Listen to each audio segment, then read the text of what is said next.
Hi, I'm Gary. Welcome to my channel. Today the kit I've pulled out of the stash is the Vought F-8E Crusader in 1/48 scale from Hobby 2000.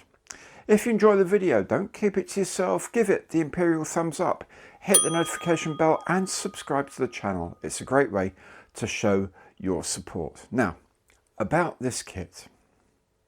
The plastic for this kit was first released by Hasegawa in 2003 and has been reissued by them on 14 subsequent occasions with markings for US Navy, US Marine Corps and French Aeronaval aircraft. It was also reboxed by Edouard in 2017 as a limited edition kit.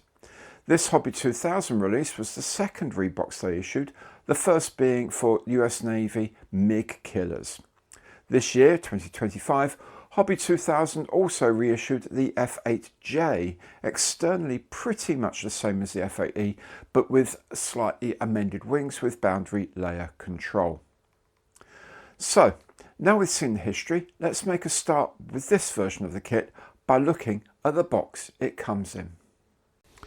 So here's the box of the F-8 Crusader in 1/48 scale from Hobby 2000. It is, as you can see, quite a big box. Up here, F-8E Crusader Marines, so the two schemes we have here for Marines aircraft, and this is very typical of a Hobby 2000 layout. You have a side view, beautiful coloured side view, and then a couple of top views drawn in the background, and the product code here is 48021. On this long side here, we have a couple of schemes. These are the two schemes in the box. So the first is for an aircraft of VMF 122, the Crusaders in Florida in 1964, and the other for an aircraft of VMF 235, the Death Angels at Da Nang in Vietnam in 1966. And on the other end, other long sail, just some very basic things in here, in many languages, and saying a lot of the stuff is recyclable, which it is. Okay, so let's not mess around any longer and have a look at inside at what we get for our money. This is quite a substantial box, but then when you get inside you'd think, well, why? Because, you know, that amount of box is empty. But I guess the standard size boxes saves on costs, I imagine. I don't know. Anyway, in here we have one huge plastic bag with all the parts in. The transparent parts have their own plastic bag on the inside as well. We'll have a look at all the frames in a minute. And we also have the instruction booklet, and inside the instruction booklet are decal sheets. This one has got an added decal sheet. They missed off the numbers for the second aircraft, the one in Da Nang. They've got the 0318, but they haven't got the 0323, so it's a little additional, or 28 rather, it's an additional thing. And there's a sheet here. This is the paint masks for the canopy and the wheels. But I'll have a look at all these things in a bit more detail. This is frame A, although I can't find anywhere on the frame that tells me so, but apparently it is frame A. So you've got the two fuselage halves, you have the intake ramp, you have the exhaust, you have, this is probably undercarriage bay parts where you can see the engine. This is the top part of the wing, because the wing on the F-8 lifts and does this and tilts back for takeoff and landing. It's got a variable instance wing. These are parts of the undercarriage bay here, and I guess that's the cockpit tub, and the nose gear bay is on top or stuck underneath the intake. So the intake comes in here, and there's the nose gear bay here. Okay, so that's frame A. Then we have a frame, you would think it's frame B, but it isn't. This is frame B here, this is frame C, and this is frame D. So frame B is the upper surface of the wing, frame C the lower surface of the wing, and frame D the two tailplanes, all moving tailplanes, roller-ons, call them what you will, horizontal stabilizers. Next, because this is some steps down the line in the production schedule, this is frame F for Foxtrot, and you have flaps I'm guessing these may be slats, flaps, and ailerons or something like that. Anyway, control surfaces here. Then we have frame K here. These gear door parts, ejection seat handle looks very good actually. Pilot, 3 pieces for the pilot. And over here, this is frame L. These seem to be weapon pylons. Then it starts getting slightly more confusing. This is frame R. So we have parts of the main gear, things like one of the stabilizing fins that goes under the tail of the plane, a wheel, maybe some rocket parts, you know, some weapons stores. Under here is frame S, more of the undercarriage system here. But we also have another frame R randomly thrown in as well, so that's good. We do have both main wheels, and we do have both stabilizing strakes under the rear of the aircraft.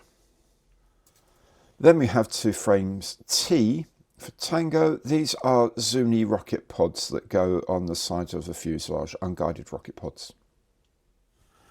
Frame Q for Quebec is all the transparent parts in the frame. Tiny little lights here. Obviously the main windshield and canopy as well, gun sight. So there's all the clear parts for the aircraft. And then we have 4 frames. These are actually cool frames P1. Each of these is frame P1.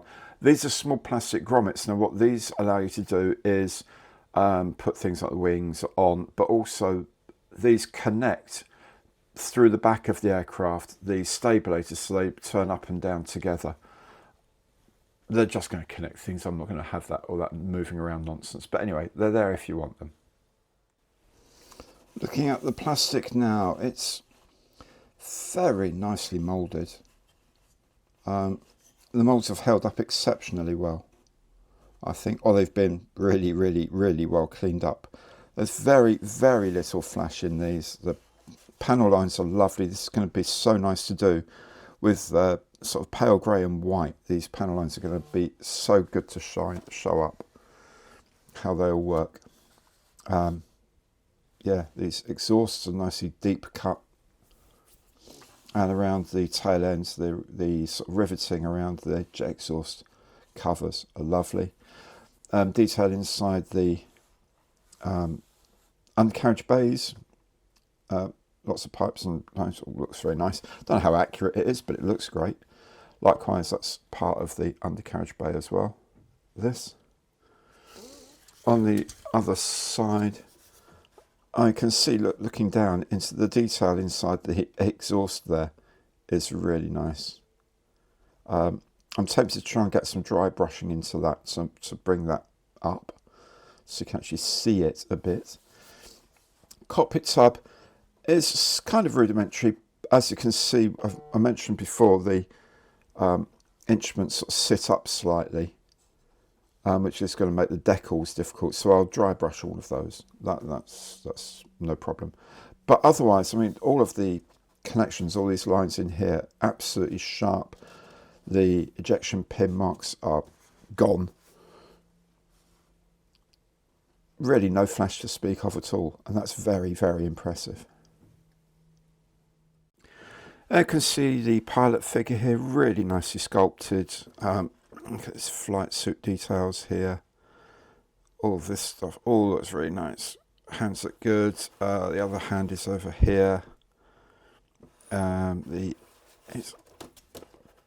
around. Is helmet. It's got the visor down on the helmet. Oxygen hose here. All looks very nice. The detail modelling is lovely.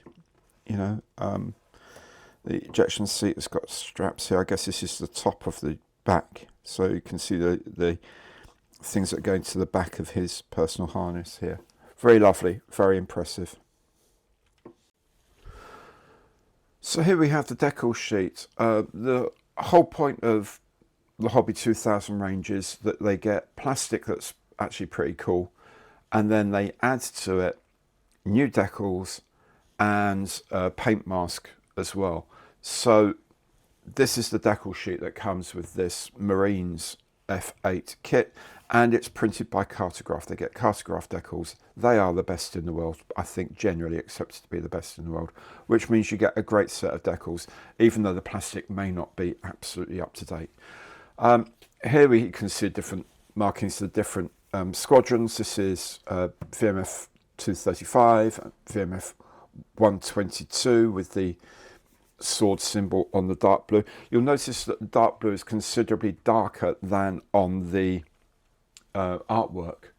It actually matches the dark blue of the stars and bars, which is a very, very, very dark blue. It's actually quite difficult to determine between that and, or discriminate between that and absolute black. But they'd have done their research and found out about that, I'm sure. So it means that, for example, on the strakes underneath the aircraft, you'll need to replicate that blue because there's a white decal that goes over and it's supposed to sort of reflect this white sword on blue that's used on the rudder on the strake underneath. You'll see here on the reds, they actually put the strake colours, decals on here. This is the nose decals, and then the fin decals here. The inlet warnings here, not repeated on this one because it's just all painted up. Common stencils here, and the instrument decals here, and of course national markings. But we'll have a closer look at those in a minute. So having a closer look at the decals here, you can see it's very, very fine printing. This is a 0.5 millimeter wide pencil lead, so a lot of this detail is well under 0.1 of a millimeter. It looks really nice and crisp. It's Cartograph, it would do. These, I'm kind of tempted not to use these side ones because you have to really get rid of any relief in the part before putting those on. I'll probably keep the original part, do some dry brushing to pick up some of these details, and just these couple of spots of colours of yellow myself. Everything else here is very nice. These nose step, look, those nose steps are like a 20th of a millimetre. No, I'd take about 1/4 of a millimetre high. 1/4 millimetre high lettering that's readable. Absolutely lovely. So all of these look absolutely spot on. They're so crisp, they're so clean. Registration is superb. This is Cartograph at its best. You know, the rescue marks, lovely yellow colour, nice red, slightly sort of bright scarlet rather than a deep carmine red. This, I suspect, is the part that goes on the inside of the wing assembly, the front end of the wing assembly. So when the wing is set for takeoff, its instance is up. There's a red thing so you can see that the wing is up.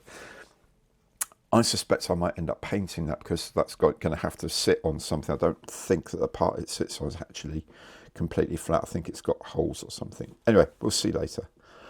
We will see later. Stars and bars, absolutely spot on. The ejection seat symbols, as you can see again, you can always check the registration of how well this writing lines up with the edge of the decals, and these are absolutely spot on. Beautiful. Really, really lovely. And as I mentioned, there is a supplementary part to the sheet with this serial number for the tail, which is missing on the original sheet. Even though the aircraft is included in the set, they had to include this erratum sheet. Here's the paint mask. So you can see a lot of the parts here are edging strips, so you're going to have to fill in a lot of the actual canopies and gaps with some masking fluid, but these will pick out all the edges. Here the actual front of the windscreen is a single piece, the side parts of the windscreen are multiple pieces, as are the actual canopy parts rather at the top, and you've also got spray masks for the wheels as well.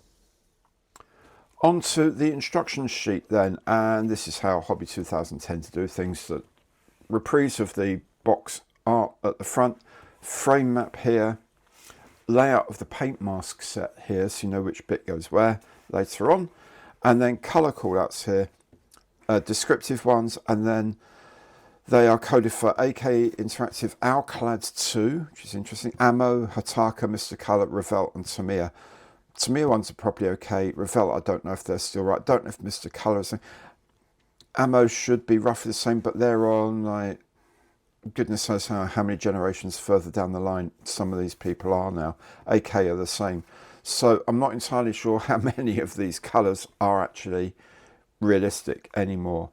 The odd thing here is Tamiya doesn't have the grey for the whole aircraft anywhere as one of their paints, which is kind of strange.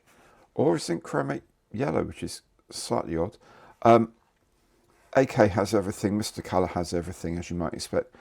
Revell has almost everything, likewise Hataka. Alclad 2, I don't know that they even did any paints anymore. And Ammo by MiG, of course. Again, they haven't got the one of the greys here.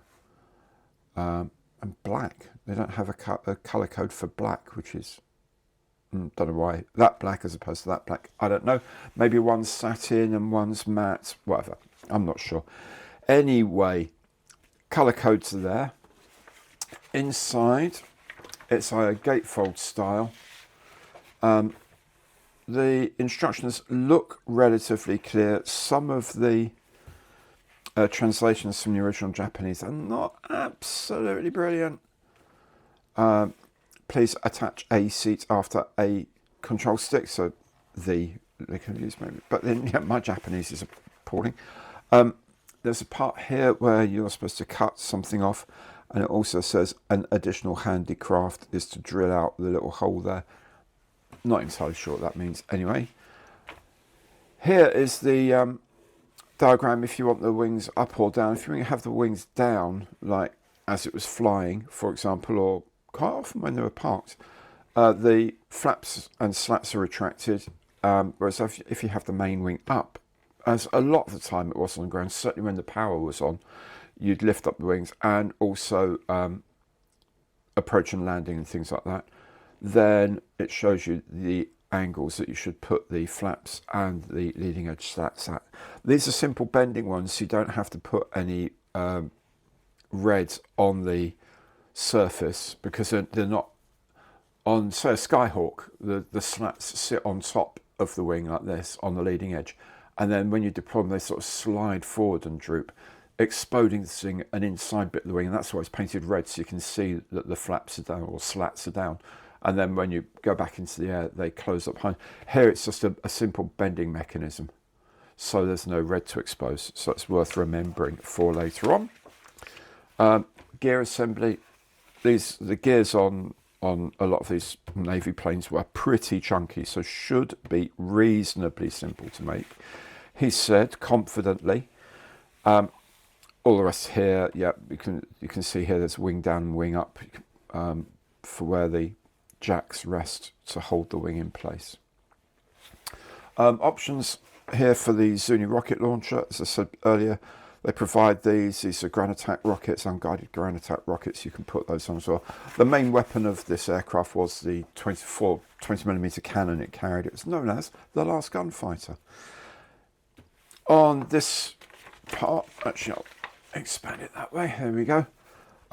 All the colour markings and the decal placements. So a lot of these big things here are decals rather than paint them and then put smaller decals on top. Lots of don't push, don't sit, don't touch markings everywhere.